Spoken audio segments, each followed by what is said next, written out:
Thank you very much. I was really honored to be asked to be with you today. But to tell you the truth, since I spent 22 years as a Washington lawyer and then some time out at the CIA, I'm actually honored to be invited to any polite company for any purpose at all. This agreement would be a reasonable one if it were with Denmark. But it is not. It is an agreement that our president has chosen to sign with a country that is governed by theocratic, totalitarian, genocidal imperialists. Now, that's not just a string of expletives. It's an accurate description of the Revolutionary Guard and the leaders and governors of Iran. Theocratic. There should be no question about that. For over a third of a century, it has been ruled by Khamenei and others who believe very strongly in the union of religion and state and interpret their mandate as one in which they are doing God's will, and if in doing that they die and we die, they will go to heaven and we go to hell. That is their fundamental belief. Totalitarian.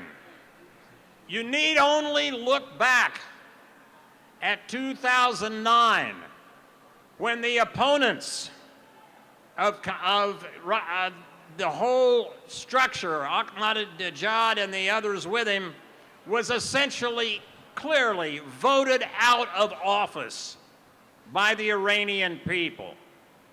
They took to the streets, especially the young people, peacefully demonstrating by the hundreds of thousands. And they were massacred, raped, imprisoned, killed, and that terrible series of events broke, essentially, the internal organization of the opposition to the mullahs. Would that it were not so. And we should support those wonderful Iranian people and youth and those who love freedom in Iran, but it is a much harder job since our president decided to stand aside silently in '09 when they were being killed in the streets. Theocratic, totalitarian, genocidal. How is this regime not genocidal? It lives and breathes on the chant of death to America and death to Israel. It is as fanatic in its anti-Semitism and its hatred of the West as a regime could possibly get.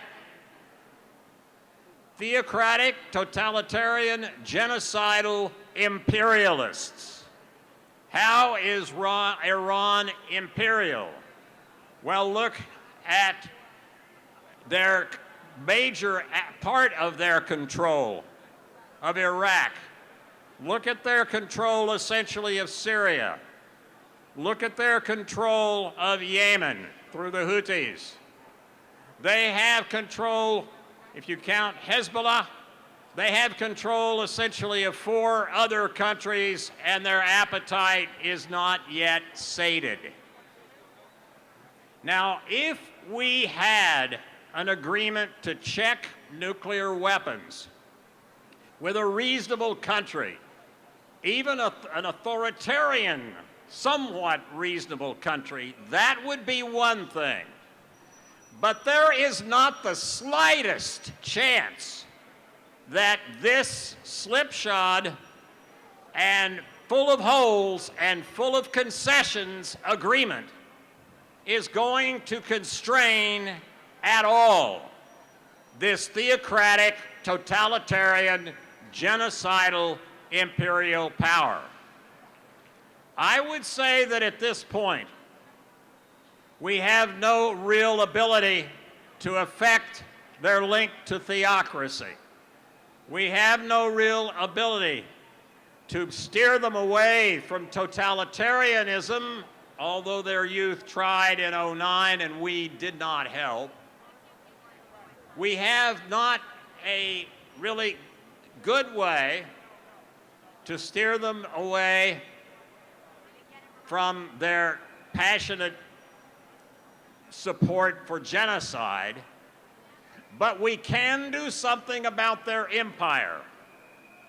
And in their part of the world, losing a war and beginning to look weak changes everything. Now, I am not suggesting we send a lot of American boots on the ground, but we need to do in Syria and Lebanon and Iraq, we need to help the Kurds and others who are with us. We need to help them do to Iran what Iran's government deserves, which is to be crushed.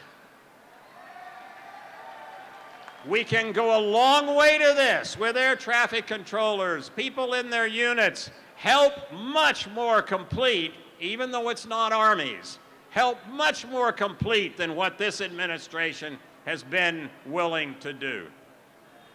I wish I could think of something else to tell you, but I'm afraid this is a situation in which we have to choose as a nation between at least some degree of the use of force on the one hand and surrender on the other.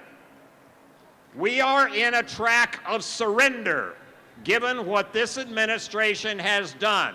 To get out of it and to save ourselves and our friends and allies in the Middle East, especially Israel, to deal with it short of nuclear weapons being used, we have to be many, many times more forceful and decisive than this administration has been.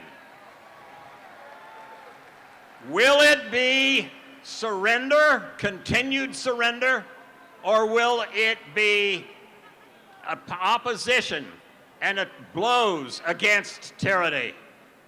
Let us not vote for surrender and tyranny. Thank you.